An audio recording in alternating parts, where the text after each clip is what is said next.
I guess that's it then. Here are the keys. No, that's not it, Jerry. Huh? The new vehicle plus $40,000.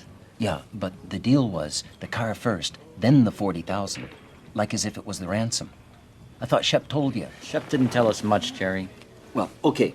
Except that you were going to be here at 7:30. Yeah, well, that was a mix-up then. Yeah, you already said that. Yeah, but it's not a whole pay-in-advance deal.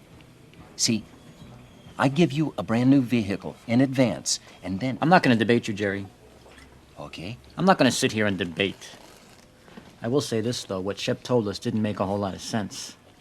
Oh, no, it's real sound. It's all worked out. You want your own wife kidnapped. Yeah.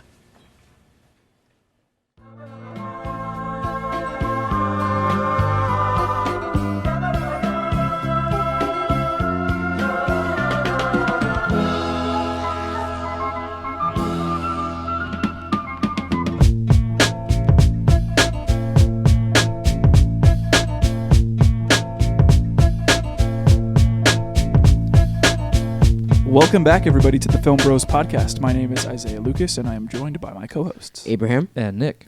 How you guys doing tonight? I'm all right. I'm good. I had to work on President's Day. Oh, man, that's un-American. I know, man. Or is it the most American? Because Americans, like, never not work. Yeah. Always on that grind. Yeah. That was me Wake today. up at 5 a.m., take a cold shower. That grind set. Grind never stop. What did I told you guys that I work my 9 to 5 so I could fund my 6 to 12. 6 to what?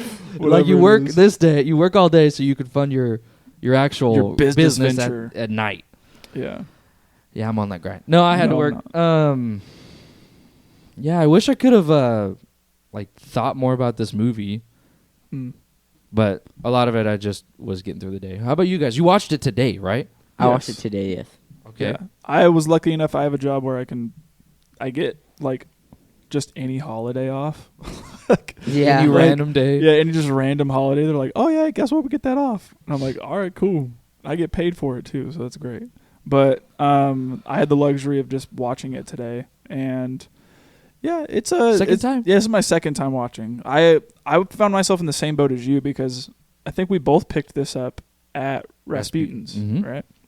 And when I was there one day, I was just looking through that entire massive wall of Blu-rays that they've got. And I stumbled upon a couple of copies of it, and I was like, dude, I hear so much about this movie. I'm just going to pick up a copy. It's like $7. Yeah. Take it home, and I'll watch it one day. And, excuse me, I remember watching it, and afterwards being like, huh, that's not what I thought. Like, it would be at all. Like, everyone, like, I remember... I think Pam in The Office says that this is her favorite movie. What? She says Fargo's her favorite? Yeah, I'm pretty sure. And I remember wanting to watch it because of The Office, because I loved The Office so much whenever I had first watched it all the way through. Mm-hmm. And I remember her saying that she liked this movie, or saying that it was her favorite or something like that. And afterwards I was just like, huh, well, it's a Coen Brothers movie. Yeah. And it was one that I hadn't seen yet, so I was glad to check it off my list. I still got quite a handful of Coen Brothers movies that I have yet to see too. So I know the first one I really have been wanting to watch is Blood Simple. I think that's on Criterion Collection, I think. And Probably. there's another one I was wanting to watch that a buddy had recommended me long ago called Barton Fink. That has what's his name? He's also in The Big Lebowski and Transformers. Wait, the first one? Yeah. He plays like the agent in Transformers. Oh, what's his name? And in Big Lebowski, he's like a... Wait, like the older guy? No. Man, John Turturro. Oh, John. Yeah. Yeah, Okay, yeah. John. Yeah. Yeah, and he's in... If you would have said Severance, I'd have been like John Turturro. Right Yeah. there. He like plays the lead in Barton Fink or something like that. Oh. But he ends up being in a lot of... Turturro. Yeah.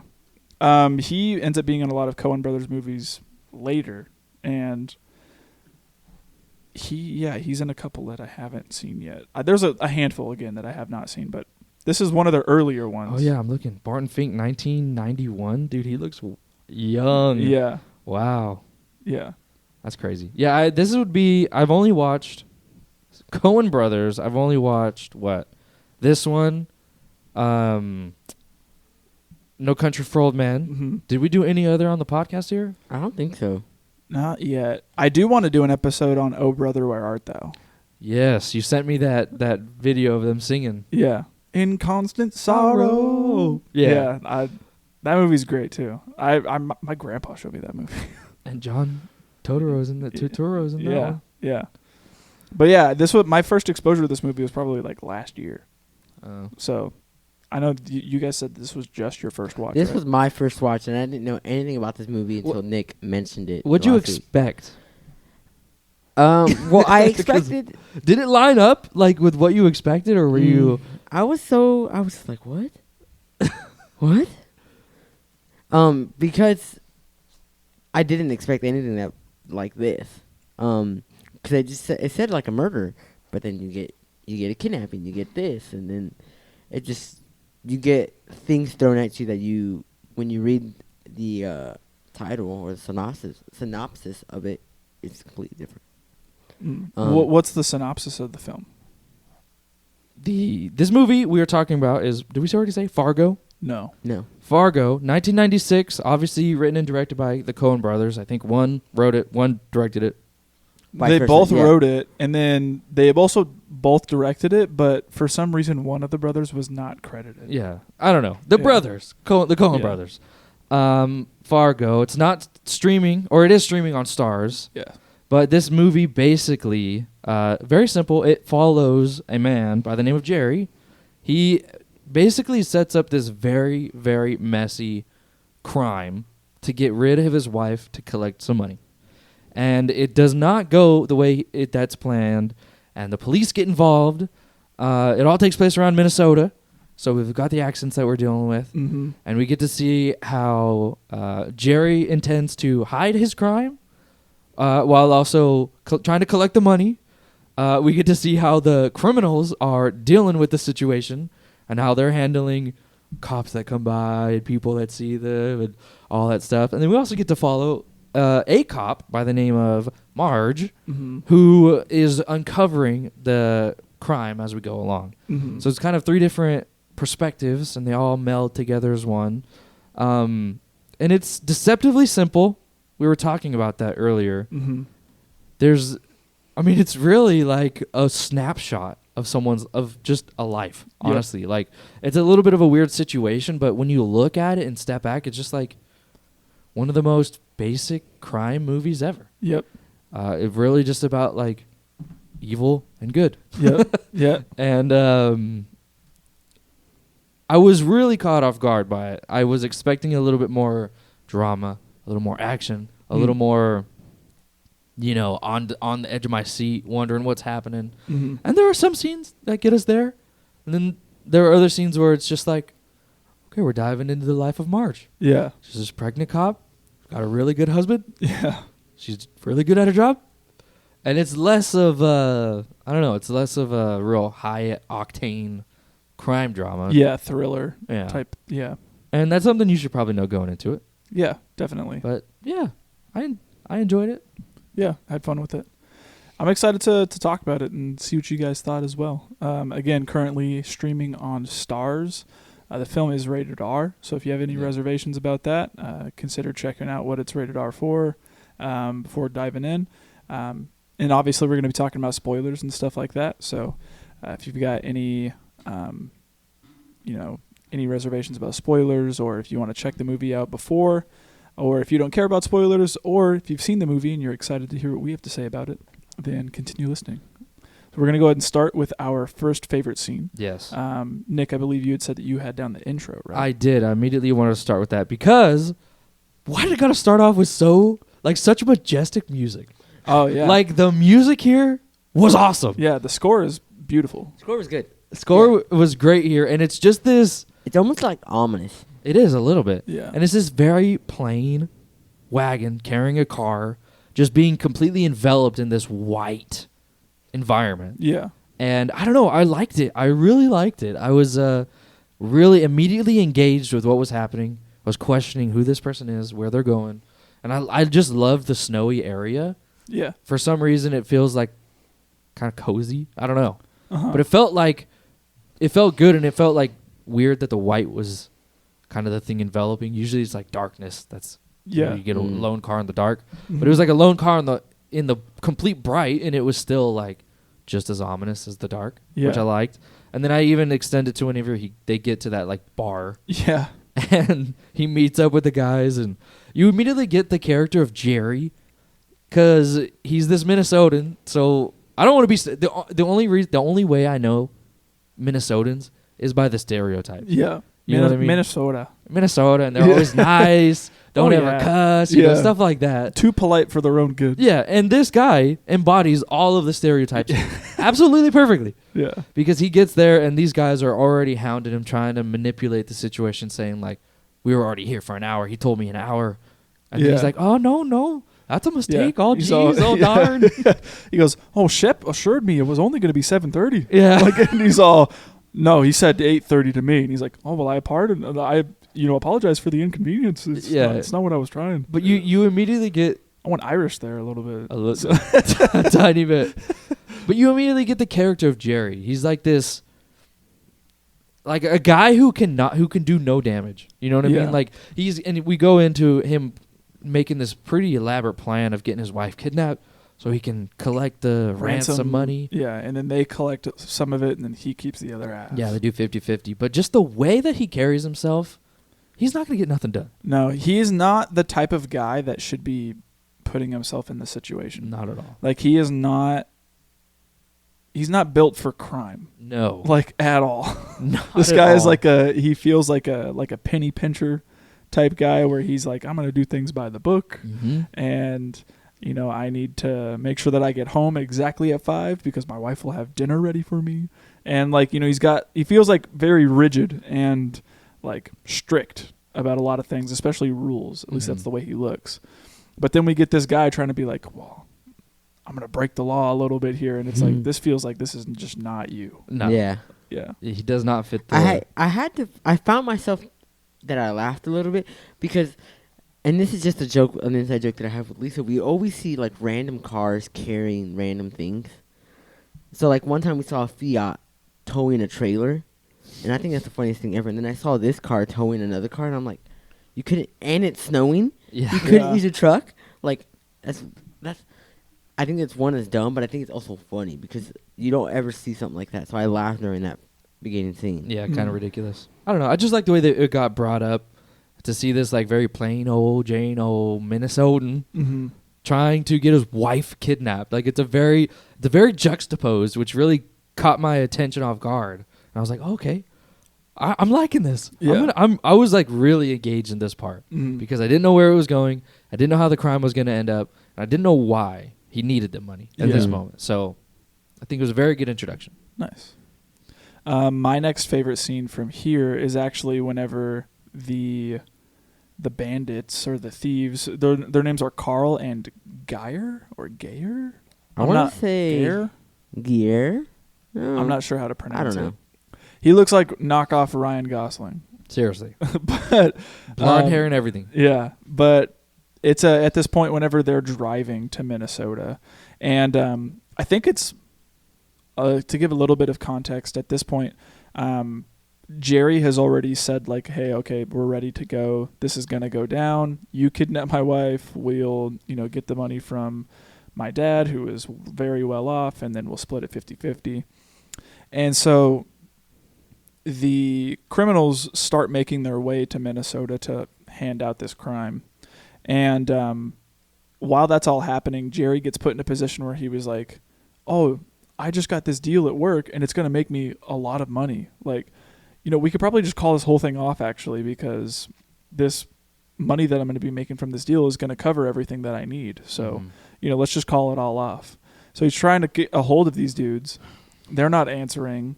And they end up driving to Minnesota to carry out this crime that they are going to be paid for.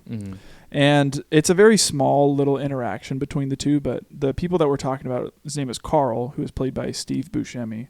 And then Gare, I forget who he is. It's so played hard by. to say his name. But Gare is played by another Peter actor. Stormare? Okay.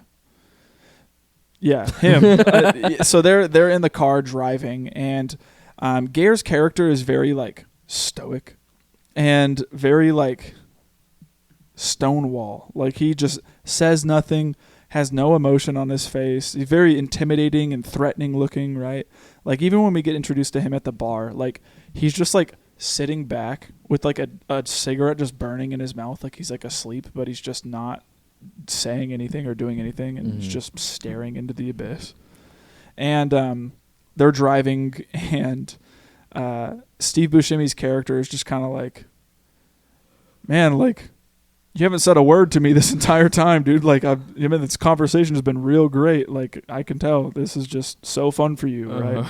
And I just think it's so funny that Steve Buscemi's character is just getting so irritated with this guy that he just will not talk. And that the entire time he's just like, I'm trying to make conversation with you and just, see where you're thinking, or, what you're doing this for, anything like that. And you're just not giving me anything. This is ridiculous. I want to know something about you. Like, tell me something. And Gare's just like, I think all he says is like, that isn't necessary, or something like that. And just says nothing after that. And, no, they're trying to get waffles, aren't they? He's like pancake. He said like pancake something now. oh, he says like, yeah, pancake shop now. He's Or like, Yeah, I'm pancake hungry shop. now. I'm hungry now. Yeah. And I'm like, And he goes, well, how about I want more like a shot and like a steak. yeah, like a bar Like style like thing. he- Yeah. And he was like, no, me hungry, pancake shop now. like Caveman. literally like a caveman. Yeah, but that happens, and then when they're on the way to Minnesota, he, continues this conversation, and it basically says like, you don't say anything. This is ridiculous. I've driven the whole way. I have done all this stuff so far, and you just haven't done anything. Like, at least you could do is talk to me. And he just doesn't say anything. And one of the things I was dying laughing at was this last quote from Steve Buscemi. And he says, I don't have to talk to you either, man. We'll see how you like it. Just total effing silence. Two can play at that game, smart guy. We'll just see how you like it. Total silence. And that's it. Like he just can't shut up. He can't. He hates the silence. And I was just dying laughing at that like he just cannot for the life of him stop talking. And yeah, it's a small little scene, but something I thought was funny. Yeah. I honestly wanted to talk about the break-in scene. Yeah, me too. That's my next one. Okay, this scene, it's kind of ridiculous. Yeah, it is. She's just sitting there staring at the guy. She's like sitting on the couch with a yarn, watching her show, and this guy just walks up, Yeah, like with a in freaking bright daylight, ski mask on, a crowbar, and she's just kind of like looking at him, stared right at him. She like, what the heck? she sees him come up. Like she sees him looking through the window to make sure nobody's there, and she doesn't do anything. She doesn't react until he breaks the glass, Yeah. and she starts screaming at that moment. And I was like, this is so weird, especially because especially her, she's like the most like nice, sweet lady, Yeah, from what she's been characterized as, and she's just sitting there like, and I don't know, it was ridiculous to see this guy in bright daylight come up. They break in, she runs up, and then the other guy comes in from the front door. So she goes upstairs, trying like almost barely getting like attacked by them. yeah. She like bites Gare. She does. Yeah. And then And then I was laughing at this scene too because he gets bitten and then just stops everything and he's like, I need like some sort of cleaner or something like that to like clean my wound. He's just, I need this. And he just like is not concerned at all with getting her anymore. Now he's like, I need to fix this. it was so weird. She gets into the bathroom, and I like that scene where she grabs the phone and is about to call it, and it gets yanked from her. I was like, Yeah. oh crap, that's pretty good. Yeah. And I thought it was really smart of her too, because she leaves the window open, and initially we think that she got out, and they get in there, and Steve Buscemi sees that the window's open and runs back out, and he's looking around trying to get that cream. Yeah. And he sees her, or Yeah. she attempts to run. I think she I tries think to hide in the. she hides in the shower, but like some water drips or something like that. 'Cause he and he kinda, turns like, around. turns around and looks, Okay. Yeah, and then that- she's the one that ends up like scaring knocking him. herself out. Right? Yeah, she just like he kind of just looks, and then all of a sudden she just goes, ah, like and just like tears the curtain down along with her, just runs out, falls down the stairs, like knocks herself out. Yeah. So that way all they got to do is just pick her up and take her. Initially, I thought she died. Oh, really? And I was like, okay, that's where this movie is going. They're going to have to like either pretend she's alive to get the money still, or like, I was like, how are they going to do it if she's dead? Yeah. That's going to change the whole, the whole plot. Yeah. But she ended up just knocking herself out. Yeah. But I don't know. I just Honestly, thought it was... that was a bro moment because I didn't think she. I thought she was gonna escape actually. Yeah, but I can't believe that she accidentally killed herself, and then I had to go back and put knocked herself out. I thought for sure she was dead. Yeah. Yeah, I love this scene too. I think it's super funny. And I also thought it was funny too whenever they were struggling to get in the bathroom with the crowbar, and they're sitting there like knocking it down, and then And they get they get the crowbar in there, and he's trying to like maneuver it in a way, and Gare says something, and he's like, "Would you want to try it then?" Yeah. Like I just thought it was funny that like these criminals seem so inept. Almost like the criminals from Home Alone.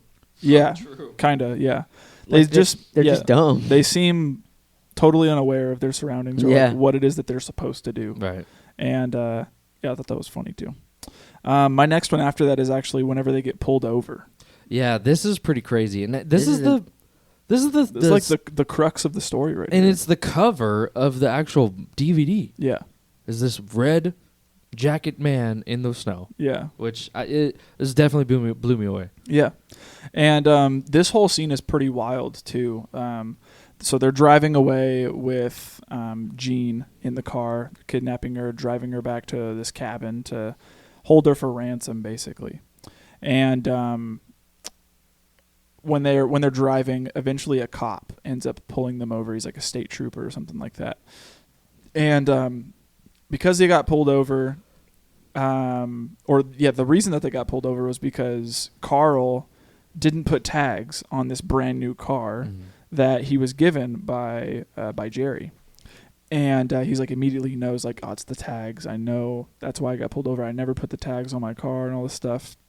So they get pulled over, and this cop comes up to them and, asks them, for license and registration and all this stuff.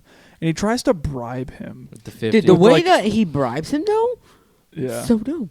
Yeah. And I was laughing at like his attempt because the entire time he's like, don't even worry about this. I got this. You don't even have to worry. And, he's, oh, hi, hey, how can I help you, officer? And he's like, oh, let me see your license or registration. And he's like, yeah, I have a feeling this is probably about my tags. I just got this car and I just haven't put those tags on yet. And just, it's, been a whole misunderstanding. And, I was wondering if maybe we could just, settle this right here and right now, if you know what I mean. And he kind of looks at him and he's like, Sir, what's this? what is this? And there's like a $50 bill hanging out the top of his wallet. And he's just like, oh, it's my license and registration. And, I was hoping, in regards to those tags, we could just take care of that right here, right now. I feel like it would have been a simple thing too. It could have been like he would have been like, oh, I'll just give you a warning, like, okay, like I get it. You have your tags, you just haven't put them on. Yeah. Yeah, and the cop kind of like takes that as an insult, I'm guessing. He says, put that in your pocket. Yeah, and he goes, put that back in your pocket. Step out of the car for me. And while that's all going on, like Jean is like slowly whimpering too in the background. So there's like noise coming from the back seat of this car. And then Gare is looking at this guy and is like, you're not handling the situation the way that you said you were. Yeah. And eventually like reaches over, grabs this guy's head and grabs his gun and like pops one in the top of his head. The way that it shows it too, and the blood squirts out. I was like, yeah, oh, jeez. Yeah, it was crazy. This is the high like a water octane- spout. Yeah. Water spout. This is what I was looking forward to. Yeah, this is probably the part in the movie where my eyes were like completely glued to the screen. I was like, holy crap, how are they going to get away with this? This is literally a cop they killed. Yeah. Normally, criminals try not to do that. Yeah. And of course, he's like, okay, now, he said, after you do that, he goes, yeah, real smooth. Yeah. And they go, and Steve Buscemi's character is these are not criminals. No. They suck. I was laughing too whenever he does get shot, the officer, and there's blood all over Carl's face. Yeah. He keeps goes, going, "Oh, he daddy." He goes, "Whoa, daddy."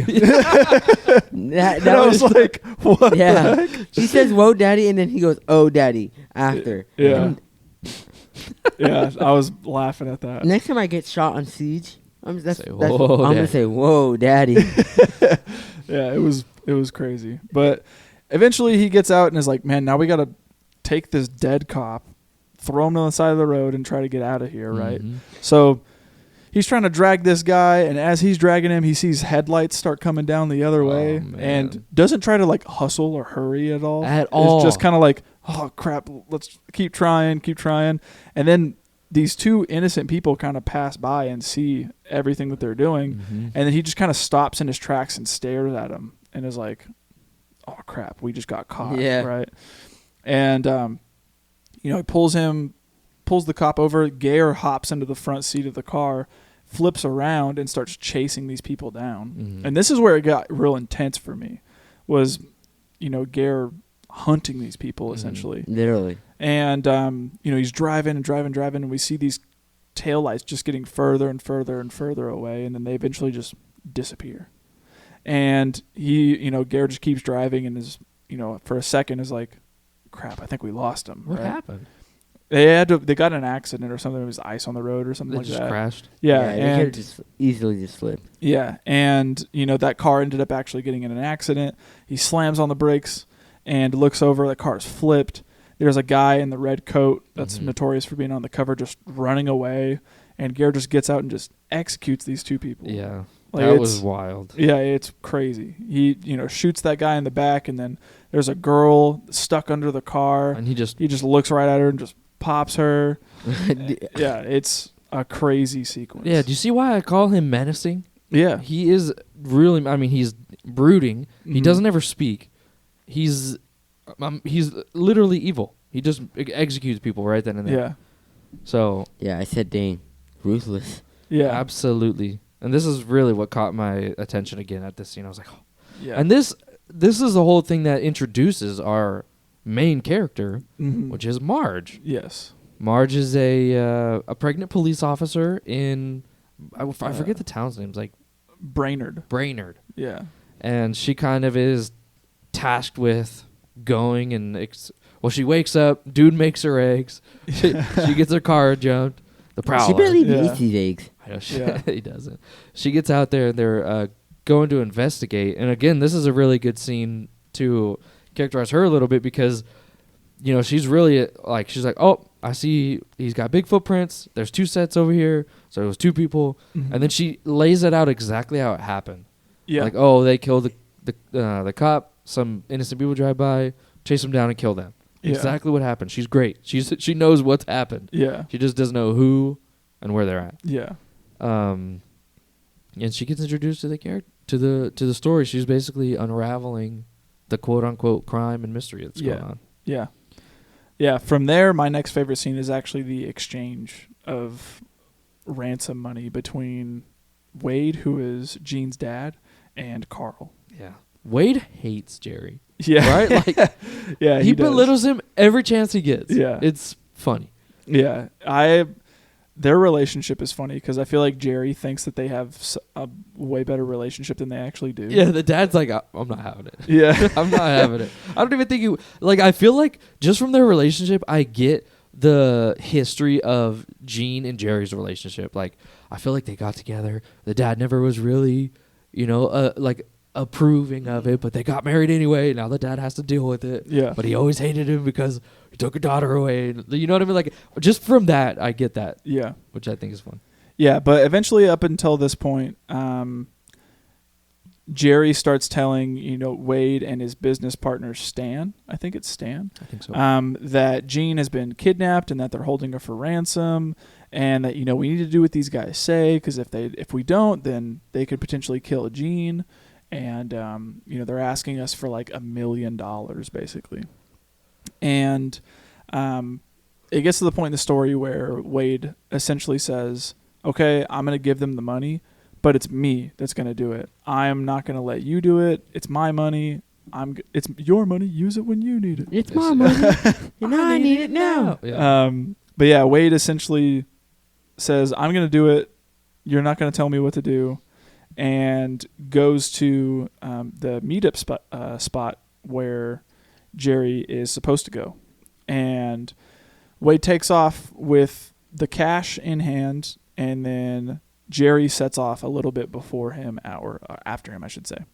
And I put down as a bra moment finding out that Wade is driving over there and he's carrying a gun. Like he like reveals that he's got a gun on him in case anything goes sour, right? Mm-hmm. And then that whole exchange scene I think is pretty funny too. Whenever they get out and Carl is like, "Man, what are you doing here? Who are you?" Like, I gave you guys simple instructions. All you had to do was have Jerry come over here and give me the money. I don't even know who you are. Like, drop the money now and, we'll be on our way. Mm-hmm. And Wade is like this like hard, stubborn man and just keeps being like, "No, where's my daughter? No, Gene. Where's Jean? No Jean, no money." Mm-hmm. And they end up actually like shooting at one another and getting in a fight. And Carl ends up shooting Wade like in the chest. I died laughing whenever he gets shot and he goes, "Oh, geez." Like he's like slow-mo and getting down and he's like, "Oh, jeez." Yeah, I was laughing at that. And then, he eventually falls over and, Carl starts coming over to him and, Wade's last dying motion is shooting him. But he tries to like aim for the face, but the bullet just like grazes. It like grazes him. And it kind of like grossed me out because I feel like you saw at one point in the movie I saw like white, and I was like, bro, that's his skull, like his mandible, and you could see it, and it's just so gross. Yeah, but the bullet grazes him, and so you see Steve Buscemi just be like, you shot me, and then full on kills Wade after that, and while that's all going on, Jerry is still driving over to this parking garage where this whole deal is taking place. And he ends up getting there a little too late because afterwards, Steve Buscemi's car comes rolling down the parking garage. It's all swerving everywhere. Jerry comes up and sees that Wade is dead. And then Carl goes up to the guy that's holding the what's it called? The parking garage thing. To let him out, and he's just like, "Oh, you done parking here already?" And he goes, "Open the freaking gate!" And he's just like holding his neck, his cheek all bloodied and everything like that. And then Jerry comes down afterwards and sees that like the gate is all broken. That guy got shot. Like, yeah, there's just all this chaos that's just unfolding now. And now this money is gone, and Gene is still nowhere to be found. Yeah, I thought that whole scene is just fun and good. Yeah, I have. That leads me to just the ending scene with the wood chipper. Yeah, same. Okay, so Marge is kind of slowly uncovering stuff. She goes to visit the Jerry at his work. She's asking about a stolen car, Sierra, if he knows anything about it. He lies. She, there's one guy who overhears, or she goes and talks to the hookers that they slept with. She gets that information. She goes to, where was she at? I forget where she goes, like to L.A. or something. No, where Mike is. Where's Mike? He's in Minneapolis. Okay, that's where she goes. Yeah. And, there's one guy who calls and he's like, "Yeah, I overheard some people talking about a lake. They're around a lake," and he was like, "I'm going crazy over there. I need some girls." He's basically what he's saying. So he's all, I don't know why you think I'm the guy that could get that for you. He's like, it's not that kind of place here. But she's gathering all these clues and it's leading her to where they're staying in this, like around this lake area. And as she's going through, she's driving, and wouldn't you know it, she looks over. You betcha, she sees the Sierra right there. So she brakes. She calls the unit out, and she gets out. And goes back out there, and she's, climbing around. She goes in the back. She's hearing a noise. Yeah. It's just this ominous machinery being operated. And we don't know what the heck's going on, but we look, and it's freaking Gear or whatever his name is. Like, putting body parts in this, like, grinder. Wood chipper. Yeah, wood chipper. And there's just this sea of red. It's a red triangle. Yeah. And it's pretty brutal. Yeah. It's rough. Yeah, it's also... I feel like the contrast is just so much more amplified because it's covered in snow. Mm-hmm. So you see like all these snow-covered trees and the ground and everything like that, and it looks cold out, and then just this like lake of red Mm-hmm. everywhere. And even before that, who is it that's being put in the wood chipper? Yeah, it's Carl. Yeah. Yeah. And Unfortunate. we find out that Carl, ended up taking all that ransom money and didn't tell Gare that it was $1 million, that it was still only 80,000. And he goes and buries the rest of his money, marks it, and then takes out only what is needed, gives it to Gare, gives half the cut to Gare, and says, half for you, half for me. I'm gonna go. And they end up having a disagreement over the car situation. And Carl kind of freaks out on Gare and is like, dude, I have done everything here. You haven't done crap. I got freaking shot. I did all the driving. I've done all this crap. So, like, just lay off me. We can go our separate ways after this. And he starts to walk away, and Gare doesn't like that. And, hacks him with an axe. And I can only assume after dismembers him and starts putting his wood chipper to work. I want to think he put him in full body. No, because his leg is straight up sticking out. Yeah. Like you see his foot just sticking out the top of it. And then if you look too, I'm pretty sure one of the stills is in Film Grab. There are like body pieces covered up with a tarp. Right. Like, so he had to have like chopped them up. Gosh. Yeah, I don't think a whole body would fit. But imagine the still of him just like dead, like going leg first in the There's the one still that I'm looking at right now. It's literally just the leg. Yeah. the leg sticking up. The leg sticking up. Yeah. Classic. Yeah, funny. whenever I saw that, I was like, and then you get that whole like, whoa, crap, he's really dangerous, and she's pregnant. She's like in a very compromised situation. Yeah. Where she's got her gun up. She doesn't say, well, she says a word, but the wood chipper's real loud, so she has to like. She's all, please. you can barely hear him, and he's continuing, and then she says it again, and he notices her. Yeah. And then she's got it. And And then she points to her bed. Yeah, she points to her bed. Like, I'm the police. Yeah. And he books it. And of course, it's another mirror for how he pretty much executed that guy Yeah. on the snow. Well, he gets it as well, Yeah. and she gets him right in the back, and he falls over. And Yeah. no, she gets him in the leg, right? Yeah. I want to say Yeah, she like, gets him in like the right leg. in the It's like back of the knee. the back of Yeah, the knee. she gets him in the That's what I leg. was trying to think of. Doesn't kill him, but arrests him and Yeah. Brings him in. uncovers pretty much the crime. Yeah. And then after that, she goes back to living her life with Norm, Yeah, painting mallards, painting mallards, being happy that he got one of his paintings on the 3-cent stamp. Yeah, Yeah. That's it. That's Fargo for you. Fargo in a nutshell. Yeah. So if there's any other, any other favorite scenes here? No, If not, we can move Yeah. to best quote. I put down for best quote just, oh yeah. That's the best you one. know how many times you hear that? And you betcha. You betcha. Yeah. You betcha. I thought those were funny. My actual favorite quote here was from that scene with the prostitutes. And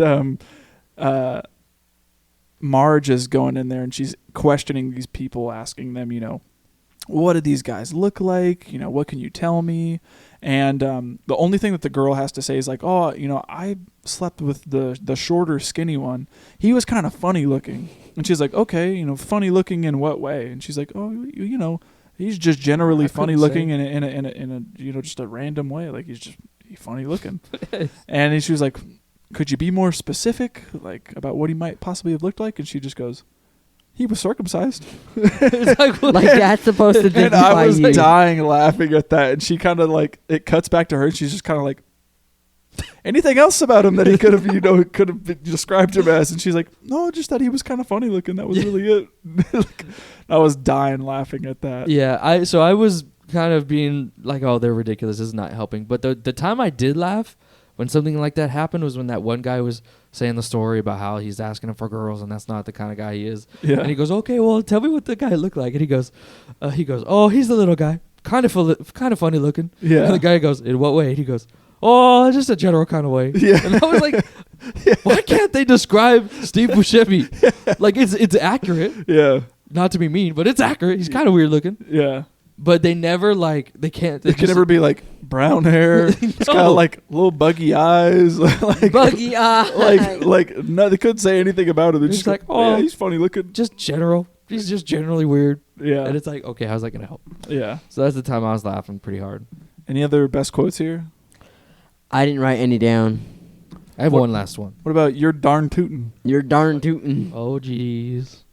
The last one I have is when he's like, it's Marge and the other guy in the cop car, and he's like, yeah, I called it in, and they were looking for all the plates that start with the DNR or DLR. DLR, yeah. And she goes, she like shakes her head, and she goes, like after that exchange, she goes, I'm not sure I agree with you 100% on your police work there, Lou. I just thought it was funny Yeah. because he is like not a good police officer No, at all. not and at she's all. like, DLR? That means dealer plates? Yeah. She calls him out, Yeah. which I liked. Definitely. All right. So if there's no other best quotes, let's move into bra moments. I have a couple.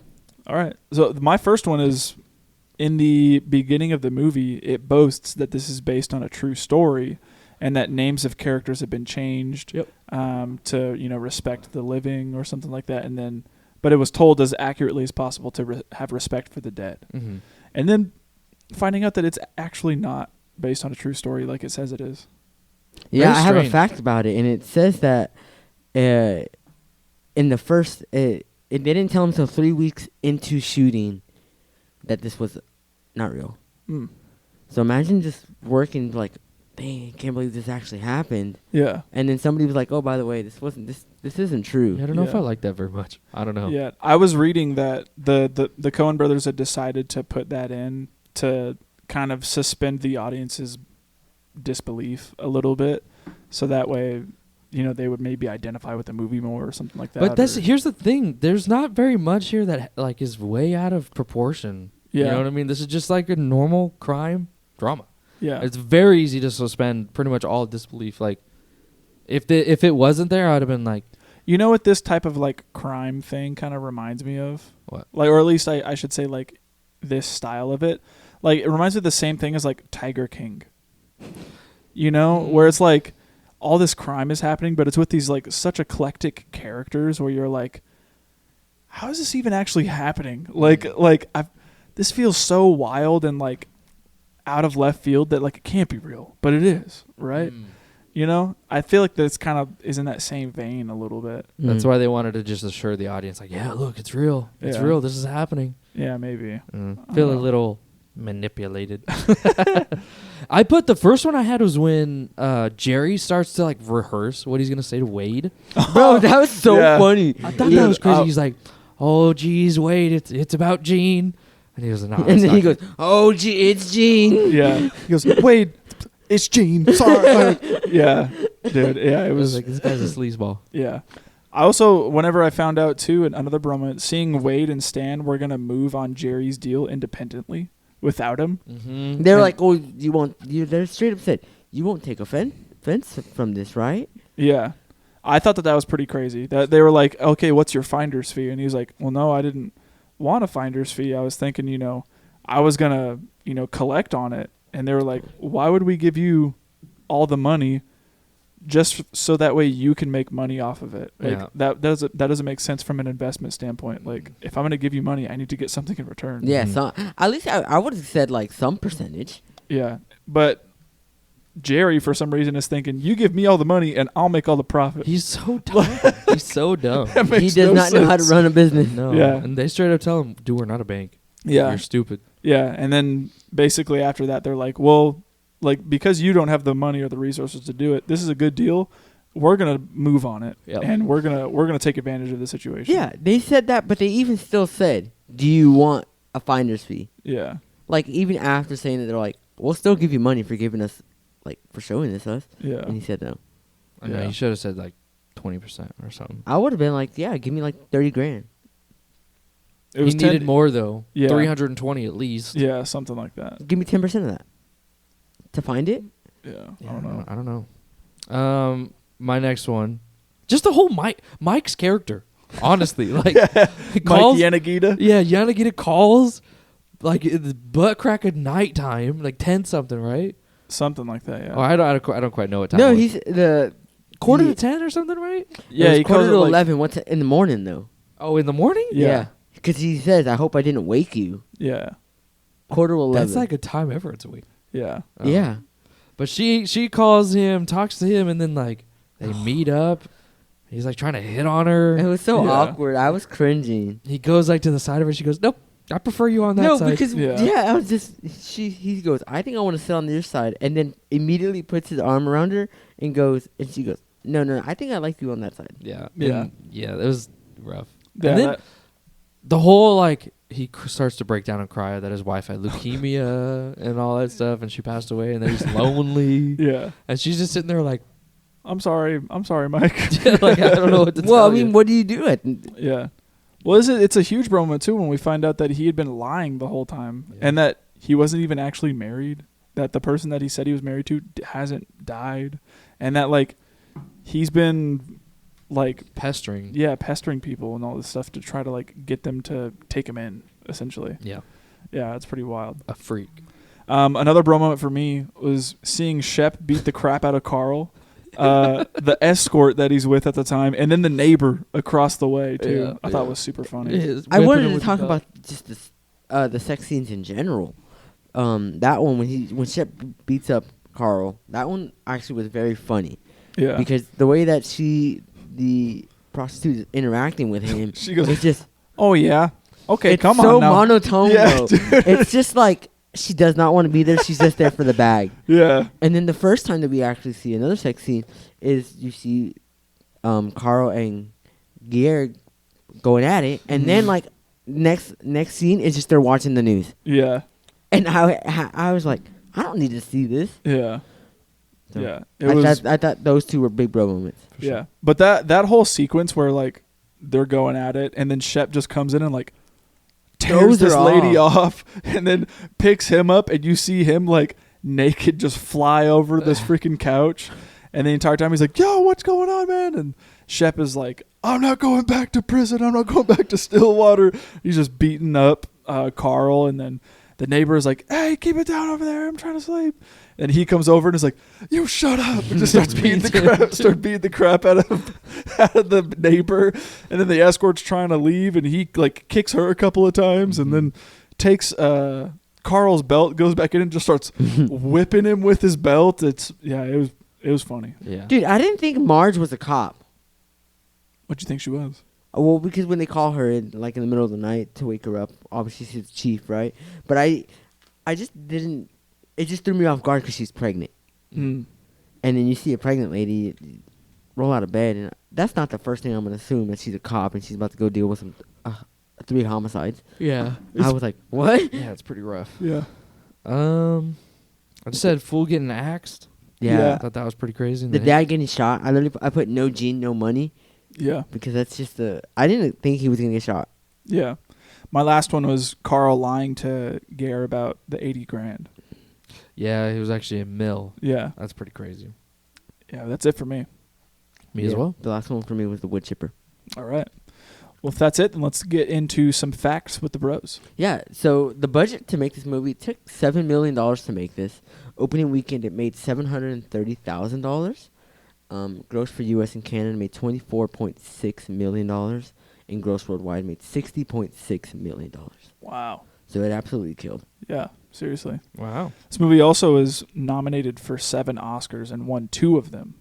It was nominated for Best Picture, Best Supporting Actor for William H. Macy, Best Director, Best Cinematography, which Roger Deakins hopped in on, and Best Editing. And then it took home the win for Best Actress by Frances McDormand and Best Original Screenplay. Yeah, you say she won, but she appears after a third of the movie has gone by. Yeah, After 32 minutes is when she finally shows up. yeah, Which is kind of crazy. It is crazy. That's why I was like, do I even consider her the main character? yeah. Yeah, I think it's hard to. I think she only gets acted on as the lead because she's top billed in the movie. Right. Mm. You know, she's like on the cover. It says Frances McDormand Mhm. across the top and nobody else. Yeah, you're right. Yeah.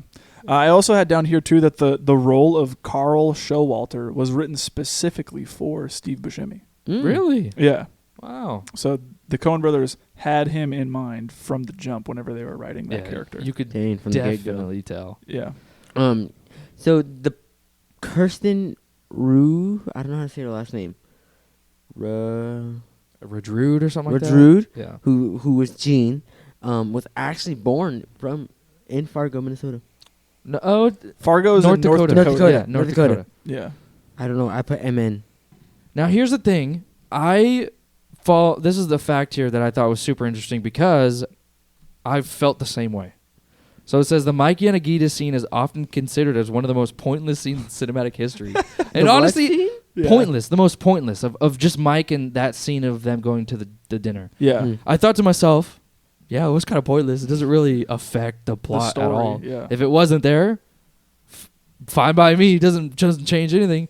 But it goes on to say it's not. Marge's discovery that everything Mike told her was a lie ultimately leads her to investigate Jerry further. Mm. That's why she goes back and talks to To him ask more. him further about the car. He goes and says, "I already told you the answer." Yeah, Yeah. and that's after the Mike Yanagita scene. Oh, true. And I did not think of it that way, which Yeah. it gave me a little bit more appreciation for it. Yeah, definitely. Pretty cool.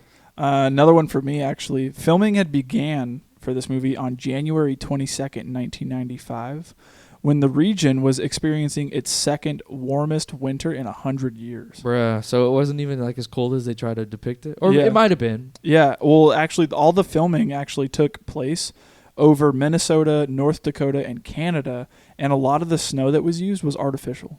What? You're lying. Yeah. So that scene in the beginning where it's all white. Imagine how much of that's fake. Probably quite a bit. Yeah. If it's the warmest winter ever. Yeah. That means someone's finding that $1 million quickly. Yeah. Seriously. Frances McDormand, she wore a pregnancy pillow filled with birdseed to simulate a pregnant belly. Oh, wow. I thought that was cool. She said, she goes on to say that she didn't deliberately try to move like in a pregnant way. It simply come as a natural response to keeping the extra weight. Yeah, oh, nice. Pretty cool. I'm just looking at the facts, and this one kind of makes me laugh. It says there's only one screenshot of the movie on a bright and sunny day that cinematographer Roger Deakins hated it because it was sunny, feeling that it was against the movie's mood. Mm. I'm trying to think what Yeah. scene that is. Roger Deakins Probably is the the goat. freaking break-in scene. It was bright daylight. Mm. You think so? Possibly. You have to watch the movie again to find out. But yeah, Roger Deakins is the GOAT. He's done like almost all the Coen Brothers movies. He's did the cinematography for Shawshank Redemption. Mhm. Like he did the cinematography for Blade Runner 2049. Wow. Like He has a he did famous- cinematography for 1917 too. Wow. Yeah, he's a GOAT. That's for sure when it comes to cinematography. He has a lot of good names on his belt. Yeah.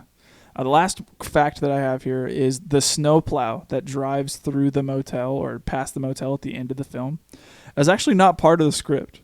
That whole area was actually like barred off, and there were signs, warning people not to drive through because there was filming and everything like that. But a state employee totally ignored them and just drove his plow on through and didn't really care, and Savage. they decided to keep it in actually because of the authenticity of it. That's pretty cool. Yeah. Speaking of authenticity, the last one I have, they had to go and they had a whole class on how to speak in a Minnesotan accent. Oh wow. They had lessons they had to do. That was funny. Yeah, I think there was one that said they read a book about how to be a Minnesotan. Oh yeah, a book, How to Talk Minnesotan, to help with their accents. Yeah, that's one of the things that that does work for me. But before we dive into that, Yeah. we can go into what didn't work. One thing that I did put down was I didn't really care for anything in the movie until the first murder, until Okay. the cop got shot, and I kind of blame myself for that actually because I hear it's a murder movie, so it's gonna be in the beginning of the movie, and then we're gonna figure it out. Mm. And I don't think there was just. I think there's not that many exciting points in this movie besides that point. Mm. Yeah, I think you could classify this movie, even though it's an hour 30, it definitely feels like a slow burn. Yeah. And I hate to say, I don't know. I shouldn't say I hate to say it because it's true how I feel. I just didn't think it was all that entertaining until that part, and then Yeah, you get some entertaining parts, bits and pieces, but not like full time. Mm. Yeah, that's kind of why I wrote down some of the pacing too. Mm. Was a little like start, stop, start, stop, start, stop, and I think it's designed that way, and I think it's because it's kind of like a real simple story. Mm. Like I think about the scenes with Marge and Norm at the house Yeah. doing Nothing. literally nothing. Yeah. Like she's watching a show about ants. Yeah, About it's beetles, about a bro. beetle. Like, all right, Norm, I'm turning in. Yeah. I'm like, okay. Like sometimes I feel like there's just scenes that are just Fillers. Yeah, just there. there, and it was kind of hard to look over. I found myself wanting to know why he wanted to kidnap his own wife. Yeah, just for money. Yeah. just for money. That was it. That was his idea for money, was that her dad will pay. He'll pay. He's well off. I'll say the only thing that I thought really didn't work for me is that some of the humor just doesn't really land for me. And like I'm a big fan of dry humor. Like I mentioned The Office. I love The Office. I think the humor there is hilarious to me. Shows like Nathan For You. I loved that show. I thought it was hilarious. I don't know. When it came to this movie, it was funny in some parts, but like when it comes to just the movie's running joke, like you having to count how many times someone says, "Oh yeah," it's kind of like, okay, it kind of gets stale a little bit. Like after a while, it's definitely got its charm, and you can tell that this is a Coen Brothers movie if you've seen any of his other ones. And I think that's something that I do appreciate about the film, is that it definitely has its own identity, and you can tell that this movie was made by the Coen Brothers. So, but yeah, that's really it for what didn't work for me personally. You're saying the sex scenes don't need to be there? Yeah, it's true. Yeah, I don't think They they really need to be don't there. serve any purpose to the story at all. Literally none. Yeah. None at all. Like we already pretty much know the characters of these crooks, and watching them be with hookers is not Part of developing that- them any more than we No. already knew. No. Let's just be like, Maybe gratuitous sex for no reason. Yeah. Yeah. Great. Yeah. Maybe to make them feel even more like trash cans. Mm, I don't know. possibly. Was that it for what didn't work? That's it. All right. Well, then if that's it, then let's move into what did work. So first off, we already kind of hit on this in the beginning. I thought the score was beautiful. Great. Score's beautiful. Score's amazing. Yeah, Mhm. loved it. I thought the opening theme and everything like that. Like it's very kind of like folksy. It's a lot of violins that are in it, and I Kind of liked like it. earthy, almost in a sense. Yeah, I liked it. I thought it was beautiful. Yeah, it's a good score whenever you put the DVD in, and you know how they play the score over the play setup Yeah. screen. I just let it play. It played for like 20 minutes as I was getting my notes ready, and I was like, "Oh, this is like it's hitting." Yeah, It's really like melodic and Mhm. kind of calming in areas. It's good. yeah. It's pretty dang good. I'd also said too, in regards to the accents, I thought the acting and the accents here are awesome. Yeah. I really enjoyed the performances. I think that like William H. Macy, like he feels like the embodiment of this character, Yeah. alongside Francis McDormand and Steve Buscemi. Yeah, as frustrating as he is, I loved his role here. I loved all their acting, and that I feel like the accent really brings like a sense of authenticity to the roles too. It's Yeah. like it just works for the people that they cast. Yeah, They do it well. I was going to actually say that I think that's one thing that worked for me is the cast. yeah, Because I still see Buscemi and I'm like, all right, like I think for me he's an icon and he's a GOAT. mm-hmm. So if I see Steve Buscemi in any movie, I'm gonna be like, all right, he's either gonna be a really serious character or a really stupid and funny character. Yeah, And in this one, he was both, almost He in a was- sense, yeah. and both. He was both. And I liked it. And then seeing William H. Macy, I haven't seen him in a lot, but I know of him. mm-hmm. So seeing him was like, oh, I know him, made me even want to watch it more. So that's why I say the casting was amazing Yeah, because that's something that grabbed me. Yeah, and Yeah. just to highlight, Frances, she was great as Marge. I Yeah. feel like just her simpleness and Yeah. her like, I don't even know how to describe it. She just seems so like simple and real and authentic. yeah, And the more I thought about this movie, the more I just was thinking about her role and where she how she played a real like simple juxtaposed role, Mhm. and I just appreciated her character quite a bit. Yeah, she like almost just melts into her character. I don't know how she did it, but she did it well. Yeah, I think the same thing with that movie she's in, 3 Billboards Outside Ebbing, Missouri. That I Like, have not watched. She does the same thing, but like it's a complete That's like polar opposite character here. But like she plays like just this like hard-nosed character who, you know, is determined to try to figure out what happened to this person that she loved. And like she just is just a phenomenal actor. Like I can't say anything more great about her that hasn't already been said. Yeah. Well, She and I was just gonna a bring good- up. I feel like I don't know her in anything, and I'm looking at her. She's like, in a freaking bunch of movies. She's dude. in a bunch of movies. Yeah. And she's the in main a one that lot. I know actually is the Good Dinosaur. She's the mom. She's the voice of the voice actress. Yeah, Hmm. she's in that movie. I think it actually didn't it win an Oscar? Nomadland. Yeah. She's in Nomadland. She's in the The main French in that. Dispatch. Mm-hmm. The Tragedy of Macbeth. Yes, Mhm. she is with. Denzel. Yep, Denzel Washington. Isle of Dogs. Isn't that one of your favorites? She is, and that is one of my favorites. Yeah. Madagascar. Madagascar 3. Transformers: Dark of the Moon. What? She is. Yes, she is. She's like one of the hard. She's like, you're not letting them. You know, I'm part of the government. Oh, okay. No, I no, no. remember- She's the actual.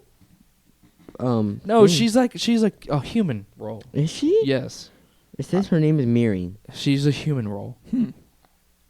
Oh yes, yes, yes, yes. And she's got her hair slicked back. Her Yeah, I hair- remember her there. I hate. No, and you know what? This is gonna be super off topic, but do you know when girls have their hair like slipped back in a tight ponytail? Mm. Ponytail. Do you know who that always reminds me of? Sarah Palin. Why? Sarah Palin never did that. I don't know why. She I had don't her know hair why. I haven't heard down. that name in so She long. wore her hair That- down. That specific thing makes me reminds me of Sarah Palin, Why? and I don't know why.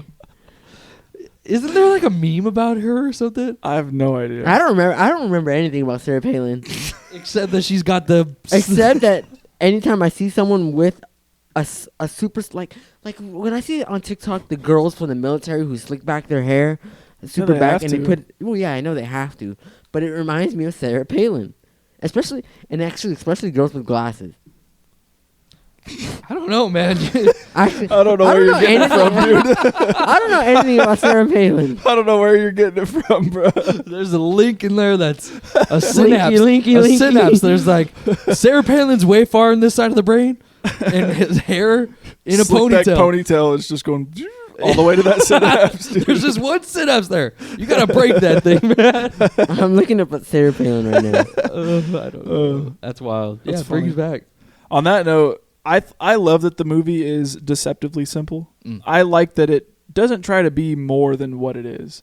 There are more than enough like thriller crime dramas where you know there's like some unnecessary twist or turn or something like that where it's like, "Oh, now the movie has this whole new meaning," you know, and it tries to be like way more complex than it needs to be. Right. This movie like takes it by the book and is like, here's this thriller crime, let's just tell it the way that it was told and not embellish it or anything like that, and like maybe kind of even poke fun at it a little bit and show you how funny and dumb it really is.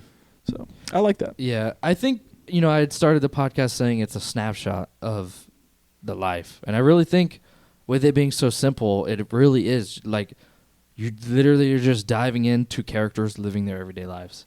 Mhm. And it's a testament to the writing, the acting, the actual plot, Mhm. where it's just very real and Yeah. very grounded in real characters that you care about. Yeah. Yeah.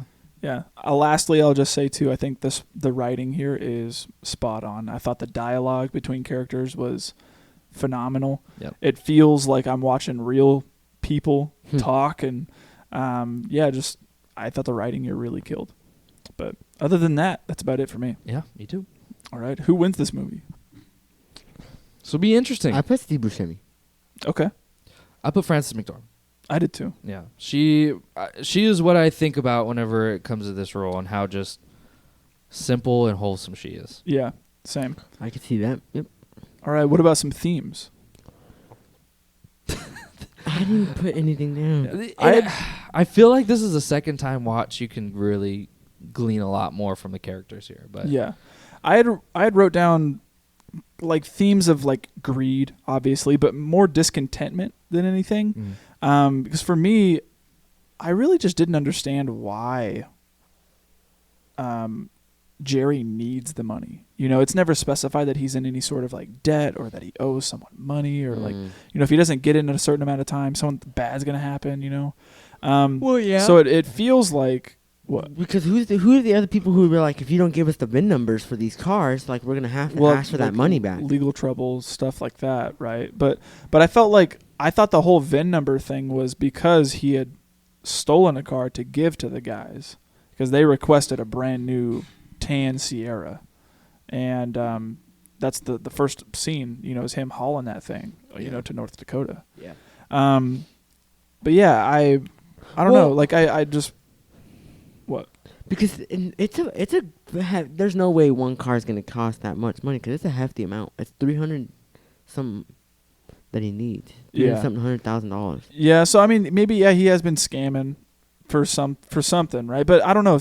For me, it just felt like that part really wasn't just maybe explained well, or something like that. No, I agree with you. It wasn't explained well. Yeah, but I don't know. I thought that this movie kind of dealt with not only the theme of greed, but also just discontentment in life.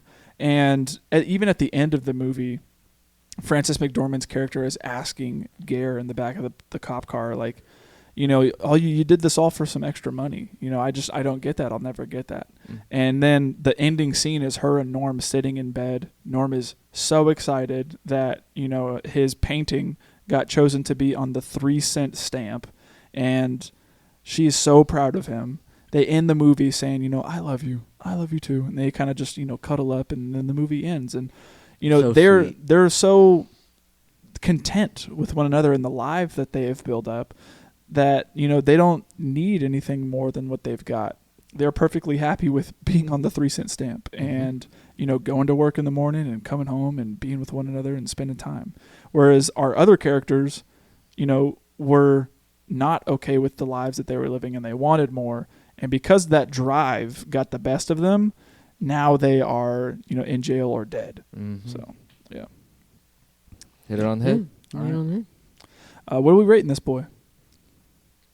I'll go first. All right. I gave it a 5. Okay. I'm giving this one a 7. I'm gonna give this one a. This is hard. I'm giving it a 6. I'll be happy medium. I'll give it a 6. Okay. Yeah, it's just maybe it'll go up after rewatches, but I left the movie thinking that it was a movie. Yeah. You know, Really, good stuff here and there, bad stuff here and there. Yeah. took the words out of my mouth. It's a movie. It's just a movie. Yeah. Harry Styles. Yeah. Seriously. My favorite part about the movie is that it felt like a movie. Just a movie, man. All right. Well, that's at the end of the episode, you guys. So if you liked that, then we appreciate you leaving a like on the YouTube channel, as well as commenting or subscribing to the channel, so that way you guys are up to date with all of the episodes that we're putting out weekly. If you're not watching on YouTube and you're listening on the audio platforms, whether that be Apple Podcasts or Spotify, Google, we would appreciate it if you guys leave a rate and review, so that way you can let us know what we're doing that you like or what you don't like. So we want to try to make this show the best that it can possibly be. And the way that can happen is by getting your guys' input and telling us what you think. And also, it's just cool to see your guys' you know, opinions on movies. Maybe we got something wrong that, you know, you don't agree with, that you think maybe we should take a second look at or something like that. And, you know, it just broadens and, you know, widens that conversation for cinema, which is something that we love. So anyone that wants to hop in on the conversation is more than welcome. And we, you know, are more than happy to you know, look at those comments and just talk with you guys about movies, because that's what we love. Yeah. So, yeah, other than that, if you want to get in contact with us, all of our methods of contact are in every episode description. So if you're looking for that stuff, click those episode descriptions. You'll find the Instagram, our Letterboxd accounts, email address, all that stuff. But yeah, other than that, we're going to go ahead and reveal the pick for next week, which is Abe's pick. Yeah, and I'm choosing a how would I describe this film? A certified hood classic. It's a hood classic for sure, but I'm saying for me, because I mean I love this movie. I wouldn't say it's nostalgia. I'm It's already- comfort film. It's nostalgia for me. Is it? Yeah, I've because already forgotten. Did you? Dude, I forgot. I could tell you this movie Oh, I could tell you the way cover from to the cover, start. dude. This is I actually found my love for one of my favorite songs. Like the movie that I'm picking is the 2009 film Zombieland Yeah, Zombieland. with Jesse Eisenberg, Emma Stone, Woody Harrelson. Like Yeah. some great. You're talking names. about Funeral. Yeah, I love Funeral, bro. Wait, Yeah. is that song? Band of Horses. Yeah. Band of Horses. Never gonna love. No, it's not Funeral. No, it's never gonna love. No one's. No one's I mean, gonna love you like I do. Yeah. I'm looking like a limb torn. Oh. Yeah. Yeah. Hey, the Twinkie prize? Whoa! No, listen. After this. I've never had a Twinkie until after this movie. I've seen this movie. You're lying. I grew up poor, bro. We never got like name brand things. Okay. That's So like snacks. I'd always Crazy. get like the 2 for $1 snacks, like Yeah. Little Debbie's. Okay. And then Little Debbie's are fire. Little Debbie's is still fire. I'll eat a honey bun any day. But then my brother was like, "Dude, let's go get Twinkies," and I was like, "Oh, maybe why?" And then we watched the movie, and I said, "We gotta get a Twinkie now." And then when I Mhm. tried it, now I love Twinkies. hits. Yeah. Yeah. They fumbled the second one so hard. I've never seen I the still second haven't one, watched so it. and I I don't think I refused. want to. No, okay. If we ever did like a mailbag type situation and someone were to ask you, like, what movies would you ever walk out of? This would be one of them. Zombieland 2 or Zombieland 1? Zombieland 2. Double tap. Lisa and I watched it, and the whole time I was like this. Like shaking my head. It is not a good movie. Yeah. At all. When I had heard, because I was such a big fan of the first one. The first I- one is amazing. The way It's they got ended its it. charm. Dude, I had this movie on my green iPod Nano. Yeah. And I would just sit there just rewatch this movie all the freaking time, and I loved it. I thought it was hilarious. Yeah. Like it was one of my favorite movies. Dude, the scene that I always think about in this movie is Bill Murray getting into Bill Murray's yeah. mansion, and it's just amazing. Yeah, yeah. It's a fun time, and I'm excited to revisit Yeah, it's it. been a while since I've watched it, so I Yeah, mean, me too. who Yeah. knows if my It's been opinion's gonna change? Yeah, So long. I remember it being similar to like a Scott Pilgrim type thing yeah, where it's got like the rule number 1. yeah. Yeah. Text and stuff like Yeah. that, and What's- narration Yeah. from the main character, all that stuff. And yeah. Jesse Eisenberg exudes that energy as well. It's Yeah. kind of just like weird, yeah, eclectic, random, very fast speech. Yeah. That's exactly him. Never Yeah. has coffee. Has Code Red. Yeah. Code Red Mountain Dew. Yeah. I'm Alright. excited to get back into it. It's Yeah. currently streaming on Hulu. Yeah, it's on Hulu. All right. Well, check it out and tune in next week to hear what we have to say about Zombieland. Yep. As always, this has been the Film Bros Podcast. Thank you and good night. Good night. Good night.